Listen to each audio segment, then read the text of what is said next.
जाओ जरा कब्रिस्तान में जो जनाजे उठते हैं जा करके देखो, क्या सारे जनाजे 60-70 साल वालों के? नहीं, 20 साल वालों का जनाजा भी आपको मिलेगा, 15 साल के बच्चों का जनाजा भी आपको मिलेगा, 2-2 साल के बच्चों का जनाजा भी आपको मिलेगा। मेरे भाइयों, मौत का फरिश्ता आपसे अपॉइंटमेंट लेकर के तो आपके पास नहीं आएगा, आपसे पूछ करके तो आपके पास नहीं आएगा।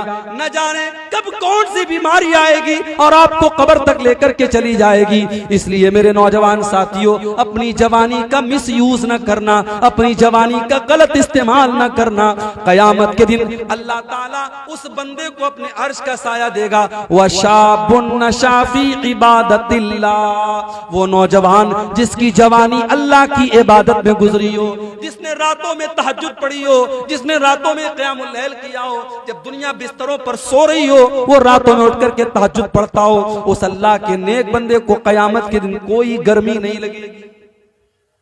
आज हमारे पास पैसा होता है, हम सबसे पहले अपने घर में एसी लगवाते हैं, कूलर लगवाते हैं, पंखा लगवाते हैं।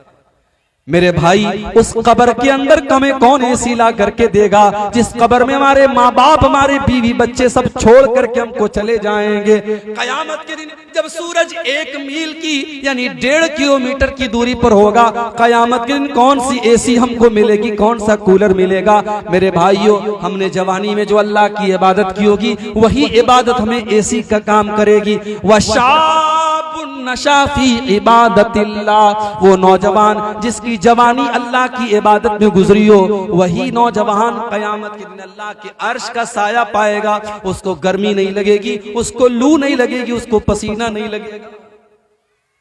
अल्लाह के नबी के एक सहाबी थे, अब्दुल्ला बिन उमर। ये किसके बेटे थे? हजरत उमर के बेटे थे। हजरत उमर कौन थे? अल्लाह के रसूल के ससुर थे। ससुर समझते नहीं समझते आप? ससुर जरूर समझते होंगे। सारी खुदाई एक तरफ, जोरू का भाई एक तरफ, बोलते ना। ससुर और साले को कौन नहीं समझेगा? तो हजरत उमर ससुर थे, उनकी बेटी हजरत हफ्सा अल्लाह के प्यारे नबी की बीवी थी, तो बीवी के बाप को ससुर बोलते हैं। उनके बेटे हैं अब्दुल्ला बिन उमर, तो गोया अब्दुल्ला बिन उमर अल्लाह के प्यारे नबी के साले थे। अब्दुल्ला बिन उमर ने एक मर्तबा ख्वाब देखा, सपना देखा। सपने में देखा कि 2 लोग मेरे पास आए और मुझको लेकर के कुएं के पास गए, और जब कुएं में मैंने झांक के देखा तो कुएं के अंदर आग जल रही थी। मैं देख करके डर गया।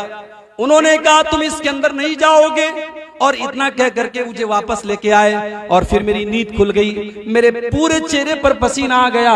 मैं डर गया, कहीं ऐसा तो नहीं कि मैं जहन्नम में जाने वाला हूं, कहीं ऐसा तो नहीं मेरे साथ कुछ बुरा होने वाला है। लेकिन उनकी हिम्मत नहीं पड़ रही थी कि अपने इस सपने के बारे में वो अल्लाह के नबी को कैसे बताएं। तो कभी कभी ऐसा होता है, जब आदमी कोई बात किसी को नहीं बता पाता है तो अपनी बहन को बताता है, अपनी बड़ी बहन को बताता है, अपनी दीदी को बताता है।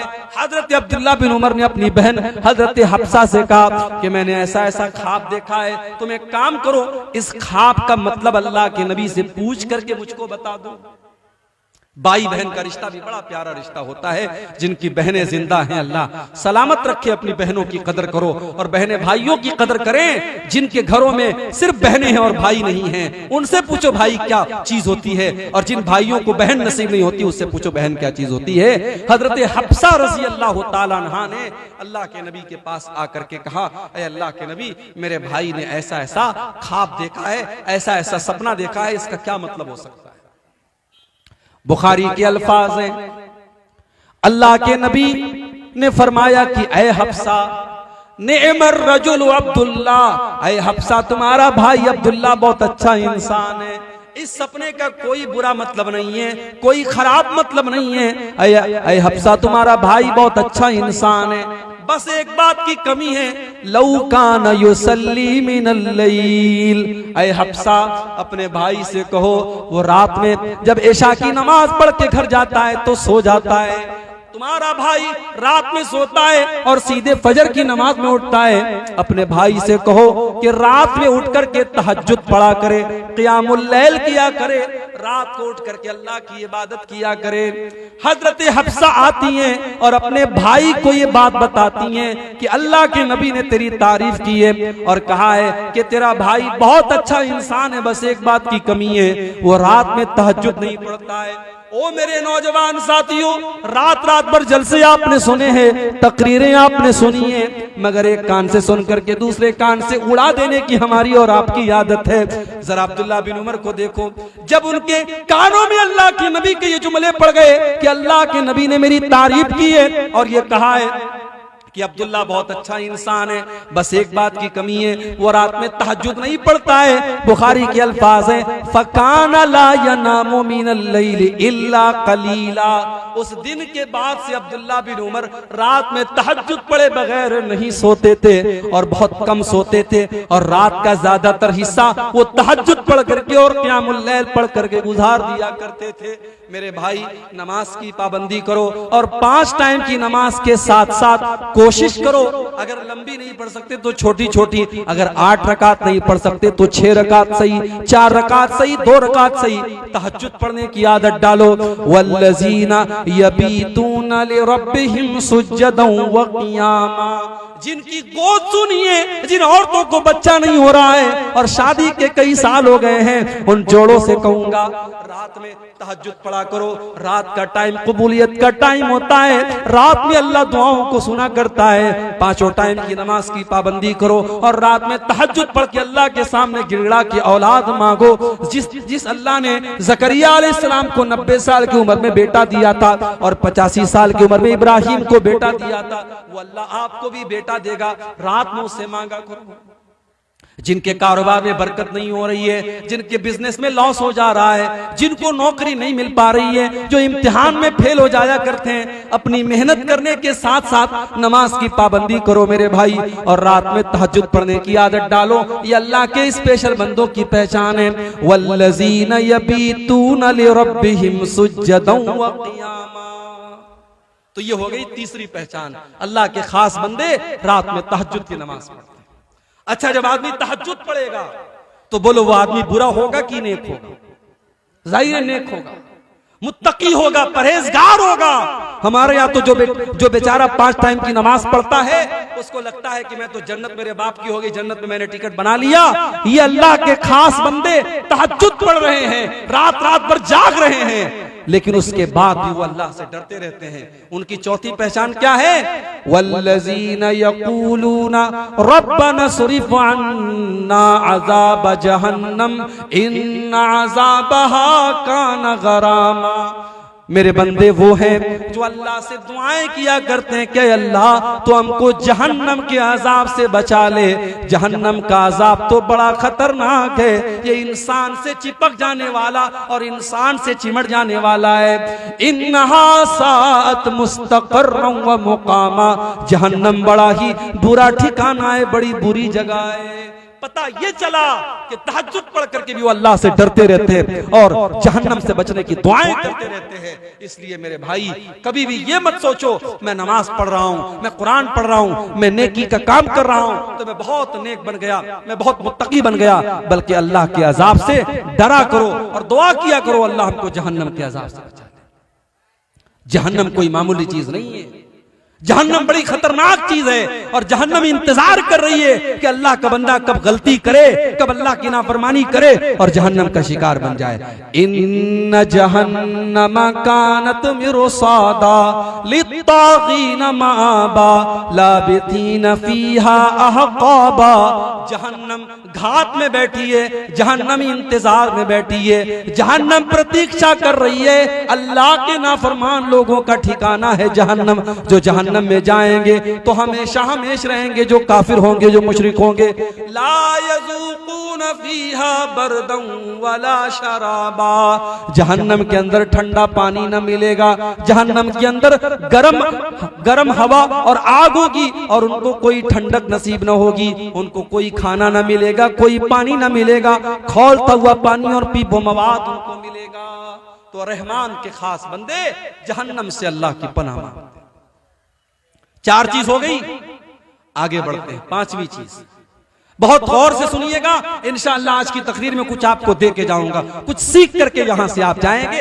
अल्लाह के खास बंदों की पहचान आपको बता रहा हूं, सब्र से और सुकून से आप बैठिए, इंशाअल्लाह ये टॉपिक पूरा करके मैं यहां से उठूंगा। 4 चीजें हो गई, 5वीं चीज वल्लज़ीना इज़ा अनफ़क़ू लम युसरिफ़ू व लम यक़तुरू व कान बैन ज़ालिका क़वामा। रहमान के खास बंदे, अल्लाह के खास बंदों की 5वीं पहचान ये है, जब वो पैसा खर्च करते हैं तो फजूल खर्ची नहीं करते और बखीली नहीं करते, बल्कि बीच का रास्ता अपनाते हैं। मेरे व्हाट्सएप पर किसी ने बड़ा अच्छा एक पोस्ट भेजा था, लिखा था मुसलमानों की अमीरी देखना हो, मुसलमानों की दौलत देखना हो, इनकी शादियां देख लो, इनकी पार्टीज देख लो, इनकी सगाई की पार्टी देख लो, इनकी मंगनी की पार्टी देख लो, और मुसलमानों की गरीबी देखना है, इनकी मस्जिद के इमाम की तनख्वाह देख लो, इनके मदरसे के टीचर की तनख्वाह देख लो, इनके मुअज्जिन की तनख्वाह देख लो। मुअज्जिन को तनख्वाह कितनी 2000, इमाम को तनख्वाह कितनी 4000, टीचर को तनख्वाह कितनी 5000। अरे 5000 का तो तू महीने में गुटखा खा जाता है, 5000 की तू पान खा जाता है, 5000 की तू बीड़ी और सिगरेट पी जाता है, और तू उस मौलवी को 5000 दे के कहता है कि तू अपने बाल बच्चों का पेट पाल ले। शर्म नहीं आती? शर्म करो। जो कौम अपने आलिमों को इज्जत नहीं करती वो कौम कभी कामयाब नहीं हो सकती। तो ये कौम गरीब नहीं है, ये कौम गरीब होती तो दौलत पर बेतहाशा पैसा न खर्च करते। बनारस में एक आदमी की शादी, अपने लड़के की शादी की उसने, तो लड़की वालों से डिमांड की, हम बहुत बड़े लोग हैं, हम बारात लेके आएंगे, हमारे लिए बनारस का सबसे कीमती लॉन बुक होना चाहिए। मुझे मेरे बनारस के भाइयों ने बताया कि उस लड़की का बाप भी चूंकि बहुत पैसे वाला था, उसने अपने बारातियों के लिए जो लॉन बुक किया, एक दिन के सिर्फ लॉन की कीमत, अभी खाने की बात छोड़ दो, खाना कितना महंगा रहा होगा, सिर्फ लॉन की कीमत, लॉन के अंदर जो डेकोरेशन था, जो कुर्सियां थी, जो टेंट लगा था, उस लॉन की कीमत 8 लाख रुपए थी। 8 लाख रुपए का लॉन बुक करके मुसलमान शादी कर रहा है, और उसके बाद कहता है साहब हम बड़े गरीब लोग हैं, हम बड़े गरीब हैं।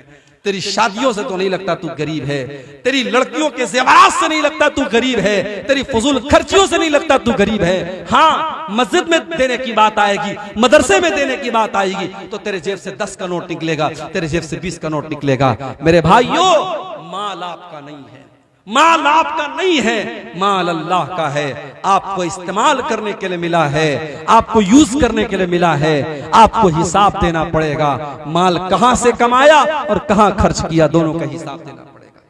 अल्लाह के नबी सल्लल्लाहु अलैहि वसल्लम फरमाते हैं, ला तज़ूलु क़दमा इब्ने आदम मिन इंदि रब्बिही यौमल क़ियामा।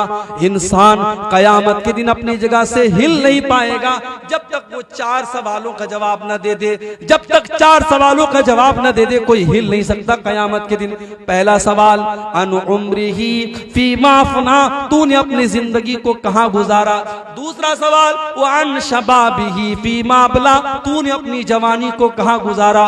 और तीसरा सवाल, व अन मालिही मिन ऐन इक्तसबहु व फीमा अनफक़हु, तूने माल कहां से कमाया और कहां पे खर्च किया। आमदनी का हिसाब भी देना है और खर्च का भी हिसाब देना है, कहां से कमाया और कहां खर्च किया। इसलिए फजूल खर्ची मत करो मेरे भाई, जितनी बड़ी चादर हो उतना पैर फैलाओ, फजूल खर्ची भी मत करो और कंजूसी भी मत करो।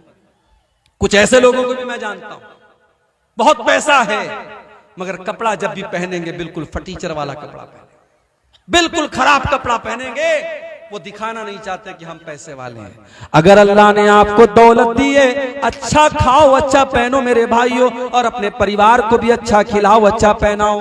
अल्लाह के नबी फरमाते हैं, जो दीनार तुम अल्लाह के रास्ते में खर्च करते हो, जिस दीनार के जरिए तुम किसी गरीब की मदद करते हो, और जो दीनार तुम अपने बाल बच्चों पर खर्च करते हो, उसमें सबसे ज्यादा सवाब तुमको उस पर मिलेगा जो तुम अपने परिवार के ऊपर, अपने बाल बच्चों के ऊपर खर्च करते हो। परिवार के ऊपर भी खर्च करो। और अपनी माँ बहनों से कहना चाहूंगा, शौहर अगर कंजूस है और आपकी जरूरतों को पूरा नहीं कर रहा है, आपकी जरूरत की चीजें नहीं ला रहा है, तो शौहर के पॉकेट में से बगैर बताए पैसा ले सकते हैं।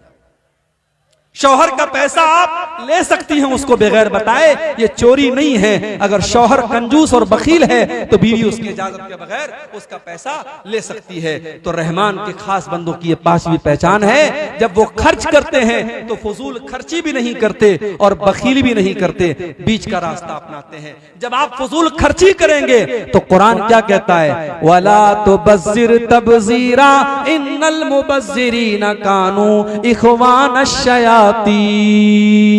फजूल खर्ची न करो, हराम जगह पर पैसा मत खर्च करो। ये पैसा अल्लाह की अमानत है, सही जगह पर मस्जिदों में, मदरसों में, अपने बाल बच्चों के ऊपर, अपनी तालीम के ऊपर पैसा खर्च करो। हराम जगह पर पैसा खर्च करोगे तो शैतान के भाई बन जाओगे। 5 चीजें हो गई, अब आगे बढ़ते हैं। नंबर 6, नंबर 7, नंबर 8, 3 चीजें अल्लाह ताला ने एक आयत में जिक्र कर दी। रहमान के बंदों की 3 पहचान और बताई, वल्लज़ीना ला यदऊना मअल्लाहि इलाहन आखर वला यक़्तुलूना अन्नफ्सल्लती हर्रमल्लाहु इल्ला बिलहक़्क़ि वला यज़नून। रहमान के बंदे अल्लाह के साथ किसी और को नहीं पुकारते। जब भी मुसीबत आती है एक अल्लाह को पुकारते हैं। उनका मुश्किल कुशा अल्लाह, उनका गरीब नवाज अल्लाह, उनका गौसे आजम अल्लाह, उनका दस्तगीर अल्लाह। वो जब भी माथा झुकाते हैं अल्लाह के आगे झुकाते हैं, वो जब भी हाथ फैलाते हैं अल्लाह के आगे फैलाते हैं। औलाद मांगना हो तो अल्लाह से मांगते हैं, बिगड़ी बनाने वाला अल्लाह को जानते हैं। वल्लज़ीना ला यदऊना मअल्लाहि इलाहन आखर, वो अल्लाह के साथ किसी को नहीं पुकारते। यही शिर्क है मेरे भाई, अगर अल्लाह के साथ किसी और को हमने पुकारा यही शिर्क है। और शिर्क अल्लाह ताला के यहाँ माफ होने वाला गुनाह नहीं है। इन्न शिर्का लज़ुल्मुन अज़ीम, शिर्क दुनिया का सबसे बड़ा गुनाह है। और अल्लाह फरमाता है, इन्नल्लाह ला यग़फिरु अन युशरक बिही व यग़फिरु मा दून ज़ालिका लिमन यशा। अल्लाह ताला शिर्क को माफ नहीं करेगा, उसके सिवा कोई और गुनाह करोगे अल्लाह माफ कर देगा। आज का मुसलमान कब्रों पे जाके सजदा कर रहा है, मजारों पे जाके सजदा कर रहा है, लाल काले पीले धागे बांध करके उसको मुश्किल कुशा समझ रहा है और गले में तावीज पहन रहा है और अपने बुजुर्गों और पीरों के सामने सजदा कर रहा है। मौलाना हाली ने 100, 125, 150 साल पहले कहा था, करे गैर गर्बुत की पूजा तो काफिर, कवाकिब में माने करिश्मा तो काफिर, झुके आग पर बहरे सजदा तो काफिर, जो ठहराए बेटा खुदा का तो काफिर, मगर मोमिनों पर कुशादा है राहें, परस्तिश करे शौक से जिसकी चाहे, नबी को जो चाहे खुदा कर दिखाएं, इमामों का रुतबा नबी से बढ़ाएं, मजारों पे जा जा के नजरें चढ़ाएं, शहीदों से जा जा के मांगे दुआएं, न तौहीद में कुछ फर्क इससे आवे, न इस्लाम बिगड़े न ईमान जावे। मेरे भाइयों, जो काम गैर मुस्लिम अपनी मूर्तियों के साथ कर रहा है वही काम आप मजार और कब्र के साथ करेंगे, वो काफिर है, वो जहन्नमी है और आप पक्के मुसलमान हैं। ये नहीं हो सकता, ये डबल स्टैंडर्ड नहीं हो सकता, ये दोगलापन नहीं हो सकता, ये दोहरा मेयार नहीं हो सकता। जब आपने नमाज में कहा इय्याका नअबुदु व इय्याका नस्तईन, ऐ अल्लाह हम तेरी इबादत करते हैं और तुझी से मदद मांगते हैं, और मस्जिद के बाहर निकल के कहते हो या अली मुश्किल कुशा, या ख्वाजा गरीब नवाज, और दुकान का नाम रखते हो केजीएन और वाई केजीएन, ये नहीं चले। शिर्क अल्लाह ताला क्या माफ नहीं होगा। रहमान के खास बंदे शिर्क नहीं करते। और अगली चीज क्या है, वला यक़्तुलूना नफ्सल्लती हर्रमल्लाहु इल्ला बिलहक़्क़ि, और अल्लाह के बंदे किसी निर्दोष की हत्या नहीं करते, किसी बेकसूर को कत्ल नहीं करते। इस्लाम का मानने वाला आतंकवादी नहीं हो सकता। इस्लाम का मानने वाला वो इंसान है जिसने उत्तराखंड में सुरंग के अंदर फंसे हुए 15 नौजवान, 15 मजदूर 15 दिन से फंसे हुए थे। उन मजदूरों को निकालने वालों में एक मुसलमान लड़का कुरैशी उसका नाम कुरैशी खानदान का वो लड़का, मुसलमान लड़का, उसने अपना दिमाग लगा करके, अपना टैलेंट लगा करके उन मजदूरों को निकाला था। मेरे भाइयों, हमारा इतिहास रहा है, हमने जानों को बचाया है, हमने जान नहीं ली है। हमने तो देश को आजाद करने के लिए हमारे उलमा ने अपना खून बहाया है और काला पानी की सजाओं को झेला है। हाँ, इस्लाम का नाम लेकर के कोई अगर निर्दोषों की हत्या करता है, उसके लिए इस्लाम जिम्मेदार नहीं है, उसके लिए इस्लाम को ब्लेम नहीं किया जा सकता है। इस्लाम तो क्या कहता है, एक निर्दोष की हत्या करने वाला पूरी मानवता को कत्ल करने वाला है। मन कतल नफ्सन बिगैरि नफ्सिन औ फसादिन फिल अर्ज़ि फकअन्नमा कतल अन्नास जमीया। एक इंसान की हत्या करने वाला पूरी इंसानियत का हत्यारा है। वमन अहयाहा फकअन्नमा अहयन्नास जमीया। और एक इंसान की जान बचाने वाला पूरी इंसानियत की जान बचा रहा है। मुसलमान जान बचाता है, मुसलमान जान लेता नहीं है। और ये उत्तराखंड के उस नौजवान ने पूरी दुनिया को यह मैसेज दिया है। लॉकडाउन में मुसलमानों ने सफर से आने वाले मुसाफिरों को और मजदूरों को खाना खिलाया और पानी पिलाया, और सरकार ने और हुकूमत के लोगों ने और फिरका परस्तों ने उन्हीं लोगों को बदनाम किया और मीडिया वालों ने उन्हीं लोगों को बदनाम किया। नहीं मेरे भाई, मुसलमान इस देश में हमेशा जब भी कोई संकट आया, कोई मुसीबत आई, मुसलमान हमेशा साथ देने वाला और मुसीबतों में लोगों की मदद करने वाला रहा है। हमारा इतिहास इस बात का साक्षी रहा है, हमारी तारीख इस बात की गवाह रही है। वल्लज़ीना ला